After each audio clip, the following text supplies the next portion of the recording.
Shirley Chisholm. And the reason is because she had the sheer audacity of hope to keep her drive alive. She did not allow the fact that she was a female, nor the fact that she was African American, to stop her from going after her dream. And although she didn't win the presidency, she made a statement for the rest of us that there are no ceilings that we cannot shatter, be it a woman or an African American woman. She gave that hope, and I've always followed her in the things that she said, because she stood up at a time when it wasn't even popular to stand, and she did. And I can remember when President Obama first ran, and we held a Get Out the Vote big rally, big push, and we were all downstairs waiting down at the early voting, waiting to get in to vote, and this older white couple was standing there. And she looked at me, and everybody else was like standing in line, and this lady looked at me and she says, I was the last standing delegate, and I get teary-eyed when I say this, when Shirley Chisholm ran. And she said, and this is how we did it, and you have to keep the drive. I've never seen the lady again, but right here in Terrebonne Parish, we have that type of history, and this lady inspired me. I don't even know who she was, but she told me this in the middle of my political career, so it was just something about, and I started studying Shirley Chisholm even more so, and it was something about her that made me want to be an example for other women to follow, and to not just stop, to keep going, keep pushing, no matter what your dream is. No one can dampen your dreams but you. In order to know where you're going, you have to know where you came from. You have to accept it, you have to internalize it, and you have to want to do better. And you have to take the sacrifices of those that were before us to realize the shoulders that you really stand on. That it wasn't always easy for all of us to just sit in the same room and have a good conversation, because people were beaten to do that. When it was time to go out and vote, we take advantage of that. And to me, that is a slap in the face of Representative John Lewis. It's a slap in the face to Elijah Cummings. It's a slap in the face to Shirley Chisholm and to Rosa Parks and all those people that led the charge. But if we don't tell the story, we can't keep writing it. Right here in Terrebonne Parish, there was an African American sheriff. In Terrebonne Parish, we're still making first. I was a first, but it wasn't how I started, it was how I finished.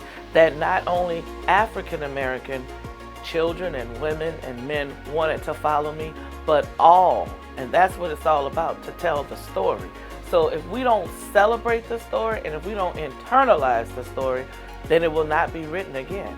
So we can't keep going off of just those people of the past. We have to take what they've done. They moved trees.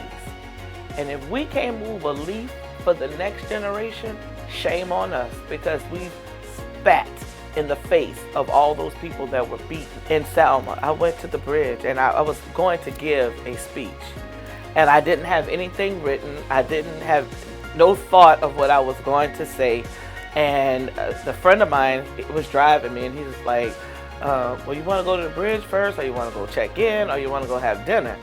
And I said, get me to the bridge, because I don't know what I want to tell these people yet.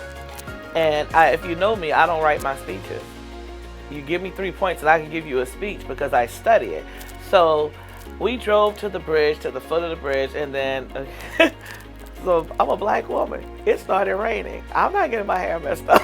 That's what I was thinking. It's like, I told him, I said, no, never mind. He said, so if that sunny day people would have said it was too hot to go across that bridge, what would have happened?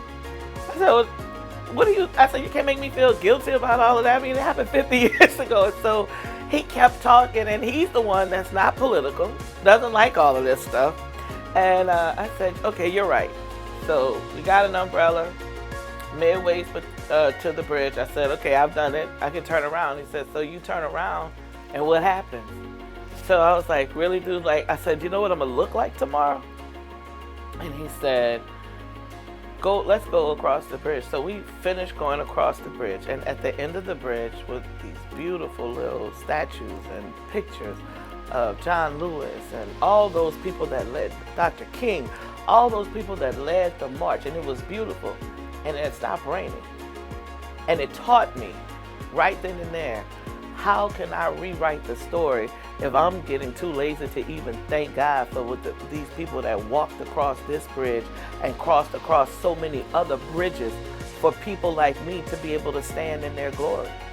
Is it really fair to them? Is it something that I can go back to my children to say? And the answer was no. But my speech went to what happens when you cross the bridge.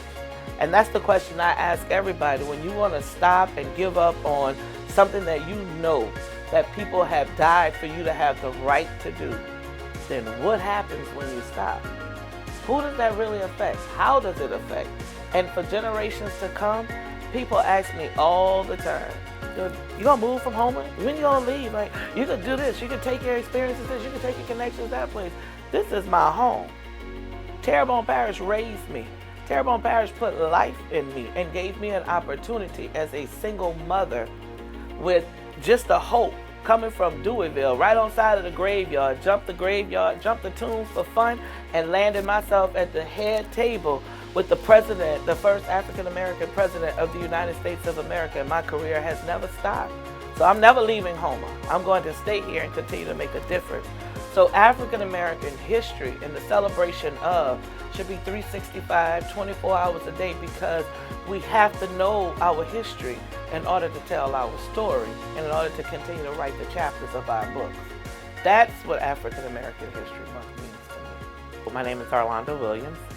I am a former Terrebonne Parish Councilwoman. I served for 13 and a half years, and I am currently the Vice-Chancellor of Workforce Development and Institutional Advancement at Delgado Community College.